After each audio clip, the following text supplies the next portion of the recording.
വിസ്തീർണം അളക്കലോ വിജിലൻസിന്റെ പണിയെന്നാണ് super prime time ആദ്യം ചർച്ച ചെയ്യുന്നത്. ശ്രീ രാജ്മോഹൻ ഉണ്ണിത്താൻ KM എബ്രഹാമിന്റെ വസതിയിൽ പരിശോധനയുടെ ഭാഗമായി തറ വിസ്തീർണമെടുക്കുകയുണ്ടായി വിജിലൻസ്. ഇപ്പോൾ KM എബ്രഹാം പരാതി നൽകിയിരിക്കുകയാണ്. അങ്ങും ഈ പരാതിക്കത്ത് കണ്ടതാണ്. അന്വേഷണം ശരിയായ ദിശയിൽ പോകുന്നതിൻ്റെ ഭാഗമായാണ് ഈ നടപടിയെന്ന് അങ്ങ് കരുതുന്നുണ്ടോ, അതോ ശ്രീ KM എബ്രഹാം സംശയിക്കുന്ന എന്തെങ്കിലും ചേരിപ്പോരിതിലുണ്ടോ? അല്ല, ഇന്ന് ജനാധിപത്യത്തിൻ്റെ ശ്രീകോവിലായ നിയമസഭയ്ക്കകത്ത് മുഖ്യമന്ത്രി പറഞ്ഞൊരു കാര്യം വളരെ പ്രസക്തമാണ്. കാരണം പൊതുപ്രവർത്തകർ, അതായത് രാഷ്ട്രീയ നേതാക്കന്മാരാണ് പലപ്പോഴും മീഡിയ മാനിയക്ക് ബാധിക്കുന്ന ആളുകൾ. രാഷ്ട്രീയ നേതൃത്വവുമായി അല്ലെങ്കിൽ മന്ത്രിമാരുമായി ഏറ്റവും അടുത്ത് ബന്ധം പുലർത്തുന്നതുകൊണ്ടാകാം ഉദ്യോഗസ്ഥന്മാർക്കും ആ മാനിയ ബാധിച്ചിരിക്കുന്നുവെന്ന് മുല്ലപ്പൂമ്പൊടി ഏറ്റുകിടക്കും കല്ലിനുമുണ്ടാം ഒരു സൗരഭ്യം എന്നുള്ളതാണ്. ഇവിടെ ഈ വിജിലൻസ് ഡയറക്ടറെ സംബന്ധിച്ചിടത്തോളം ഒരു ഗവൺമെൻറ്റിന് ഒരു നയമുണ്ട്. ആ നയം പ്രഖ്യാപിക്കേണ്ടത് ഗവൺമെൻറ്റിൻ്റെ തലപ്പത്തിരിക്കുന്ന ആളുകളാണ്. അല്ലെങ്കിൽ ഒരു മന്ത്രി ഏതെങ്കിലും ഒരു വകുപ്പിൻ്റെ നയം പ്രഖ്യാപിക്കേണ്ടത് വകുപ്പിൻ്റെ മന്ത്രിയാണ്. സംസ്ഥാന ഗവൺമെൻറ് നയം പ്രഖ്യാപിക്കേണ്ടത്, അല്ലാതെ ഒരു ഉദ്യോഗസ്ഥരല്ല. ഉദ്യോഗസ്ഥന്മാർ ഗവൺമെൻറ്റിൻ്റെ നയങ്ങൾ, ആ നയങ്ങളുടെ ഇംപ്ലിമെൻറ്റേഷൻ പാർട്ടാണ് ഉദ്യോഗസ്ഥന്മാർ. ഇവിടെ അതല്ല കാണുന്നത്. ഇവിടെ കഴിഞ്ഞ കുറേ നാളായി വളരെ ചീപ്പ് പോപ്പുലാരിറ്റിക്ക് വേണ്ടി ഒരു വിജിലൻസ് ഡയറക്ടർ നടത്തിക്കൊണ്ടിരിക്കുന്ന വ്യക്തിഹത്യ, അത് ഒന്നു മാത്രമല്ല, ഇത് സർക്കാർ ജീവനക്കാരുമായിട്ടുള്ള ചക്രത്തി പോരാട്ടമായി ഞാൻ കാണുന്നു. ഞാൻ ഒരൊറ്റ കാര്യം പറയാം. ഈ എബ്രഹാം എന്ന് പറയുന്ന ഉദ്യോഗസ്ഥനെതിരെ വിജിലൻസ് അന്വേഷണം നടത്താനുള്ള അധികാരം അദ്ദേഹത്തിനുണ്ട്. എന്തെങ്കിലും പരാതി കിട്ടിയിട്ടുണ്ടെങ്കിൽ ആ പരാതി പരിശോധിക്കാം. നിയമപരമായ എല്ലാ കാര്യങ്ങളും ചെയ്യാം. ചെയ്ത് ആ ഉദ്യോഗസ്ഥൻ ചെയ്ത കുറ്റം കണ്ടുപിടിച്ച് അദ്ദേഹത്തിനെ നിയമത്തിന് മുമ്പിൽ ഹാജരാക്കലല്ലാതെ അതിലാണ് അദ്ദേഹം വിജയിക്കേണ്ടത്. കാര്യം ഈ ഉദ്യോഗസ്ഥന് ഒരു കാരണവശാലും രക്ഷപ്പെടാൻ പാടില്ല. അദ്ദേഹം തെറ്റ് ചെയ്തിട്ടുണ്ടെങ്കിൽ അതിന് ശിക്ഷ കൊടുക്കണം. ശിക്ഷ കൊടുക്കേണ്ടത് പഴുതുകളടച്ചുള്ള അന്വേഷണമാണ്. ഇവിടെ അന്വേഷണമല്ല നടത്തുന്നത്, അന്വേഷണ പ്രഹസനമാണ്, വ്യക്തിഹത്യയാണ്. മാത്രമല്ല, ഈ അന്വേഷണത്തിൻ്റെ ഭാഗമായി അദ്ദേഹത്തിൻ്റെ വീട് റെയ്ഡ് ചെയ്യാം. പക്ഷേ റെയ്ഡ് ചെയ്യുമ്പോൾ റെയ്ഡിന് ആധാരമായ നടപടിക്രമങ്ങൾ പൂർത്തിയാക്കണം. ഇവിടെ ഒരു നടപടിക്രമങ്ങളും പൂർത്തിയായിട്ടില്ലെന്ന് ഈ അദ്ദേഹം മുഖ്യമന്ത്രിക്ക് കൊടുത്ത പരാതിയിൽ നിന്ന് ആ പരാതി വായിക്കുന്ന ആർക്കും ബോധ്യമാകും. അതുകൊണ്ട് ഇത് ഒരു ഉദ്യോഗസ്ഥനെ ഭയപ്പെടുത്താനോ അല്ലെങ്കിൽ ഒരു ഉദ്യോഗസ്ഥനെ അപമാനിക്കാനോ അവഹേളിക്കാനോ അപകീർത്തിപ്പെടുത്താനോ വ്യക്തിഹത്യ നടത്താനോ ബോധപൂർവം നടത്തുന്ന ഒരു നീക്കത്തിൻ്റെ ഭാഗമായി വേണം കാണാൻ. ഇന്ന് കേരളത്തിൽ ശ്രീ ജേക്കബ് തോമസിൻ്റെ പക്കലുള്ള സകല കേസുകളും അന്വേഷിക്കണം. അത് കോൺഗ്രസ് ആയാലും ഉദ്യോഗസ്ഥന്മാരായാലും IAS അതിലെ ഒരു പ്രതികൾ പോലും രക്ഷപ്പെടാൻ പാടില്ല. അതുകൊണ്ട് അന്വേഷണം സുതാര്യമായിരിക്കണം, വളരെ കർശനമായിരിക്കണം, സകല പഴുതുകളും അടച്ചുള്ള അന്വേഷണമാകണം. പക്ഷേ ഇവിടെ അതല്ലല്ലോ നമ്മൾ കാണുന്ന. എല്ലാ കേസുകളിലും അദ്ദേഹം മീഡിയ പബ്ലിസിറ്റിയുടെ പുറകെ പോകുന്നു. എല്ലാ കാര്യങ്ങളിലും വാർത്താ മാധ്യമങ്ങളെ അറിയിച്ചുകൊണ്ടുള്ള സമീപനം. ഇത് ഈ കേസിൻ്റെ അവസാനം വരുമ്പോൾ പ്രതികളൊക്കെ രക്ഷപ്പെടാനുള്ള സാധ്യതയാണ് നമ്മൾ പലരുമായി ചർച്ച ചെയ്തപ്പോൾ നമുക്ക് മനസ്സിലാക്കാം. താങ്കൾക്ക് തിരികെ എത്താം. ശ്രീ V മുരളീധരൻ, ഇവിടെ CBI നിയമപരമായി കോടതിയിൽ ജേക്കബ് തോമസിനെതിരെ അന്വേഷണം വേണ്ടതിൻ്റെ ഗൗരവം ഉൾക്കൊണ്ടുകൊണ്ട് അതിന് തയ്യാറാണെന്ന് പറയുന്നു. കോടതി അനുവദിച്ചാൽ മാത്രമെന്നും പറയുന്നു. അതിനെതിരെ പടപ്പുറപ്പാട് നടത്തിയ വ്യക്തിയാണ് വിജിലൻസ് ഡയറക്ടർ. CBI ഡയറക്ടർക്ക് തന്നെ അദ്ദേഹം സ്വമേധയാ ഒരു കത്തയക്കുന്നു. അപ്പോൾ നടപടിക്രമങ്ങൾ പാലിച്ചുകൊണ്ട് നീതിപീഠത്തിൻ്റെ അനുമതി ഉണ്ടെങ്കിൽ മാത്രം അന്വേഷിക്കാം എന്ന് ഒരു വിഷയത്തിൻ്റെ ഗൗരവം ഉൾക്കൊണ്ടൊരു അന്വേഷണ ഏജൻസിയുടെ അഭിഭാഷകൻ കോടതി മുൻപാകെ പറയുന്നതിൽ പോലും നടപടിക്രമങ്ങൾ പാലിക്കപ്പെട്ടിട്ടുണ്ടോ, മേലാവിൽ നിന്ന് അറിയിച്ചിട്ടാണോ ഇങ്ങനെയൊരു നിലപാട് അഭിഭാഷകനിവിടെ കൈക്കൊണ്ടിരിക്കുന്നത് തുടങ്ങിയ 100,000 സംശയങ്ങൾ സ്വയം വ്യക്തത വരുത്തുന്നതിന് വേണ്ടി ആ അധികാരത്തിൽ ഇരുന്നു കൊണ്ട് തന്നെ CBIയുടെ മേലാവിലേക്ക് കത്തയക്കുന്ന ജേക്കബ് തോമസിന് അറിയില്ലേ അബ്രഹാമിനെതിരെ ഒരു നടപടി എടുക്കണമെങ്കിൽ അത് ഏത് രൂപത്തിലാകണമെന്ന്? അപ്പോൾ CBI ഒരു നീക്കം നടത്തിയാൽ അത് തനിക്കെതിരെയുള്ള നീക്കമാണ് എന്ന് പറയുന്ന ജേക്കബ് തോമസിന് അങ്ങനെയെങ്കിൽ ഇപ്പോൾ KM എബ്രഹാമിൻ്റെ ഈ പരാതിയിൽ കഴമ്പുണ്ടെന്ന് അംഗീകരിക്കേണ്ടി വരും. അല്ലെങ്കിൽ ജേക്കബ് തോമസ് CBIക്കെതിരെ നീങ്ങരുതായിരുന്നു. KM എബ്രഹാം മുഖ്യമന്ത്രിയെ സമീപിച്ചിരിക്കുകയാണ്, ശ്രീ V മുരളീധരൻ. അതുകൊണ്ട് KM എബ്രഹാമിൻ്റെ ഈ പരാതിക്ക് അതിനൊരു മെറിറ്റ് ഇല്ലേ? തീർച്ചയായിട്ടും ഉണ്ട്. ഇതിൽ ഈ CBIയെ കുറിച്ച് പറഞ്ഞ കാര്യങ്ങളിലും എനിക്ക് 1-2 കാര്യങ്ങൾ പറയാനുണ്ട്. CBI എന്ത് അടിസ്ഥാനത്തിലാണ് ഇതൊരു അന്വേഷണം നടത്താൻ തയ്യാറാണ് എന്ന് പറഞ്ഞ് മുന്നോട്ട് വന്നത് എന്ന് എനിക്കറിയില്ല. കാരണം CBI ഈ ഘട്ടത്തിൽ അത്തരത്തിലൊരു ഓഫർ മുന്നോട്ട് വെക്കേണ്ടതുണ്ടോ എന്നുള്ള ചോദ്യം ഇപ്പോൾ കേരളത്തിൻ്റെ മുന്നിൽ നിൽക്കുന്ന ഒരു ചോദ്യമാണ്. CBI ഏതടിസ്ഥാനത്തിൽ ആരൊക്കെയാണ് ആ തീരുമാനം എടുത്തതെന്ന് എനിക്കറിയില്ല.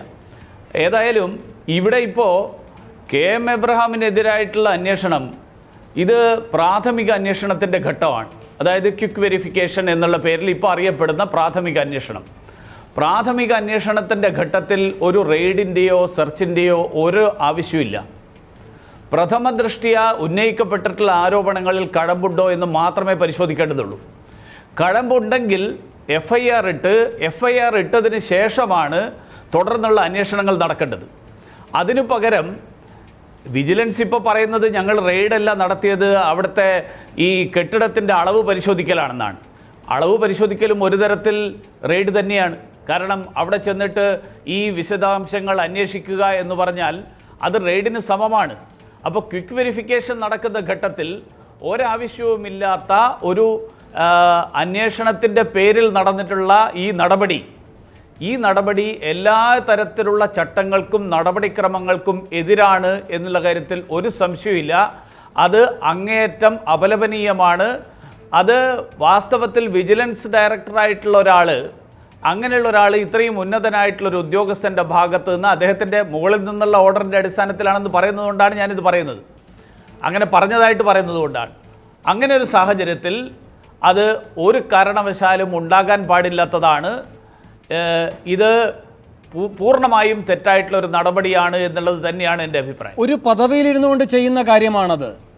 അതുകൊണ്ട് തന്നെ അതിൽ കൃത്യമായ അധികാര ദുർവിനിയോഗമുണ്ട്. ആ അധികാര ദുർവിനിയോഗം സംഭവിച്ചിരിക്കുന്നുവെന്ന് പ്രഥമ ദൃഷ്ട്യാ ബോധ്യമാണ് ഈ വിഷയത്തിലെങ്കിൽ, രേഖാമൂലം ഒരു പരാതിയുമുണ്ട് മുഖ്യമന്ത്രിയുടെ മുന്നിലെങ്കിൽ, മാനിയ എന്ന ഒരു പ്രതിഭാസത്തെ പറ്റിയല്ല അദ്ദേഹം സംസാരിക്കേണ്ടത്, നടപടിയെടുക്കുകയല്ലേ വേണ്ടത്. ശ്രീ വി മുരളീധരൻ, ചുരുക്കം വാക്കുകളിൽ. അല്ല, തീർച്ചയായിട്ടും ഇവിടെ ഒരു സെൽഫ് ഗോൾ അടിച്ചിരിക്കുകയാണ് ശ്രീ ജേക്കബ് തോമസ്. കാരണം കേരളത്തിൽ നിരവധി പ്രാധാന്യമുള്ള നിരവധി അഴിമതി കേസുകൾ അന്വേഷിക്കുന്ന ഒരു പദവി, ആ പദവിയിൽ ഇരുന്നു കൊണ്ട് ആ അന്വേഷണത്തെ അടക്കം തകിടം മറിക്കുന്ന തരത്തിലുള്ള ഒരു സാഹചര്യത്തിലേക്ക് എത്താനുള്ള സാധ്യതയാണ് ഇപ്പോൾ ഉണ്ടാകുന്നത്.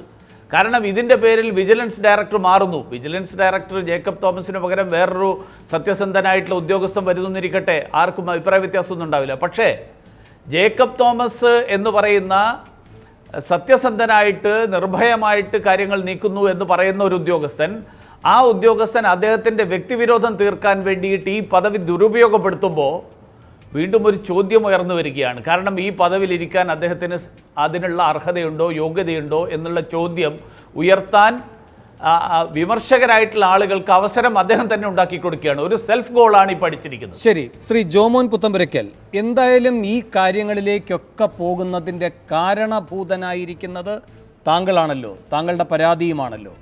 ഒരു പരാതിക്കാരൻ എന്ന നിലയിൽ ശ്രീ ജോമോൻ പുത്തമ്പുരയ്ക്കലിന് എത്രമാത്രം തൃപ്തി തരുന്നുണ്ട് ഈ വിസ്തീർണമളന്ന നിർണായകമായ വിജിലൻസിൻ്റെ ചുവടുവയ്പ്? വേണു, എനിക്ക് അല്പം സമയം തരണം. കാരണം ഇവിടെ ചർച്ചയിൽ പങ്കെടുത്ത വേണു ഉൾപ്പെടെയുള്ളവർ ഒരു പക്ഷത്താണ് ചർച്ച. ഇതിലെ യഥാർത്ഥ സത്യം പറയാൻ ഇപ്പോൾ എനിക്കൊരവസരം അല്പം തരണം എന്നാണ് പറയാനുള്ളത്. ശ്രീ ജേക്കബ് ജോറി ഉൾപ്പെടെയാണെങ്കിലും അദ്ദേഹം എന്താണ് പറയാൻ പോകുന്നതെന്നും ഉൾക്കൊണ്ടുകൊണ്ടാണ് ഞാനിപ്പം പറയുന്നത്. അപ്പോൾ ഇവിടെ എനിക്ക് മുകളിൽ നിന്നുള്ള ഉത്തരവാണോ എന്ന് പറയുന്നത്, ഈ മുകളിൽ നിന്നുള്ള ഉത്തരവ് നിങ്ങൾ മനസ്സിലാക്കണം.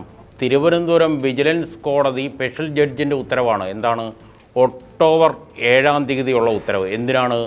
ഇനി 9 ദിവസം മാത്രം നിൽക്കുന്നു. നവംബർ 7-ന് മുമ്പ് റിപ്പോർട്ട് അന്വേഷിച്ച് വിജിലൻസ് റിപ്പോർട്ട് കൊടുക്കണമെന്നാണ്. ആ വിജിലൻസ് റിപ്പോർട്ട് കൊടുക്കണമെന്ന് പറഞ്ഞാൽ വിജിലൻസ് അന്വേഷണത്തിലെ പരാതിക്കാരനായ എൻ്റെ ഹർജിയിൽ പറഞ്ഞിരിക്കുന്ന ഈ ഫ്ലാറ്റിലാണ് ഈ KM എബ്രഹാത്തിൻ്റെ വരവിൽ കഴിഞ്ഞ് സ്വത്ത് സമ്പാദിച്ചു എന്ന് ബോംബെയിലൊരു ഫ്ലാറ്റുണ്ട്.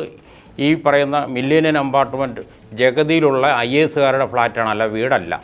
ആ ഫ്ലാറ്റിൻ്റെ ഇത്ര സ്ക്വയർ ഫീറ്റുള്ള ഫ്ലാറ്റിൻ്റെ തുക ധനകാര്യ വകുപ്പ് സെക്രട്ടറിയായ ശ്രീ KM എബ്രഹാത്തിന് അതിൻ്റെ തുക അറിയത്തില്ലെന്ന് അദ്ദേഹം ചീഫ് സെക്രട്ടറിക്ക് കൊടുത്ത പ്രോപ്പർട്ടി സ്റ്റേറ്റ്മെൻറ്റിൽ പറയുന്നുണ്ട്. അപ്പോൾ ആ തുകയൊന്നും അറിയാൻ വേണ്ടി വിജിലൻസ് അന്വേഷിച്ച് കൊടുക്കണമല്ലോ, കോടതി അതിനാണല്ലോ പറഞ്ഞിരിക്കുന്നത്. അപ്പോൾ ഞാൻ വളരെ ബഹുമാനത്തോടു കൂടി പറയുന്ന ശ്രീ മുരളീധരനോ അല്ലെ ഉണ്ണിത്താനോ കോടതിയിൽ ഇത് കൊടുക്കണമെങ്കിൽ അത് അന്വേഷിച്ച് വേണ്ട കൊടുക്കാൻ, അല്ലാതെ അവിടെ പോയി അളവെടുക്കണ്ടേ. അതിന് അളവെടുക്കുന്നത് എങ്ങനെയാണ്? PWD എഞ്ചിനീയറെ കൂട്ടിക്കൊണ്ട് പോയാണ് കൊടുത്തിരിക്കുന്നത്. അപ്പം മുകളിൽ നിന്നുള്ള ഉത്തരവ് എന്ന് പറയുന്നത് ആരാണ്? ഇത് വേറെ ആരും ഒന്നും ഉത്തരവിട്ടില്ല, കോടതിയാണ്. ആ കോടതി ഉത്തരവ് നടപ്പിലാക്കിയെന്ന് മാത്രമേ ഉള്ളൂ. ശ്രീ ജോമോൻ പുത്തമ്പലക്കൽ, അങ്ങനെയെങ്കിൽ ശ്രീ വി മുരളീധരൻ പറയുന്നതിന് ഉള്ള മറുപടി നൽകൂ. അതായത് പ്രാഥമിക അന്വേഷണമാണ്, റെയ്ഡ് വേണ്ടതില്ല, അല്ലെങ്കിൽ ഇത്തരം പരിശോധനകൾ ആവശ്യമല്ല. പ്രഥമ ദൃഷ്ട്യാ ഇതിൽ അന്വേഷിക്കേണ്ടതായി ഉണ്ട് എങ്കിൽ FIR ഇട്ട് തുടർന്നുള്ള നടപടികളിലേക്ക് പോകാം. സമയം അവസാനിച്ചിട്ടില്ല എന്ന് മാത്രമല്ല, ഉള്ള DGPമാരിൽ അത്യാവശ്യം ദീർഘമായ സമയം കൊണ്ട് അനുഗ്രഹീതൻ കൂടിയാണ് നമ്മുടെ വിജിലൻസ് ഡയറക്ടറായ ജേക്കബ് തോമസ്. പിന്നെ എന്തിന് ഇത്ര ഒരു അസഹിഷ്ണുത? അല്ലാതെ വേണു പറയുന്ന ആ ചോദ്യത്തിന് വളരെ കൃത്യമായ ഒരു ഉത്തരം ഞാൻ നൽകാം. ഇപ്പോൾ കഴിഞ്ഞ തിങ്കളാഴ്ച വിജിലൻസിൻ്റെ Thiruvananthapuram special cell SP Rajendran എന്നെ വിളിച്ച് പരാതിക്കാരനായി എൻ്റെ മൊഴി എടുക്കണമെന്ന്. ഞാൻ ഇവിടെ എറണാകുളത്തായി പോയി, നാളെ എൻ്റെ മൊഴി എടുക്കുകയാണ്. അപ്പോൾ ആ മൊഴി എടുക്കുന്ന സംബന്ധിച്ച് എന്നെ ഇന്നും സംസാരിച്ചപ്പോൾ ഈ ചാനൽ, നിങ്ങളുടെ ചാനലിൽ വന്ന വാർത്ത ഈ SP യോട്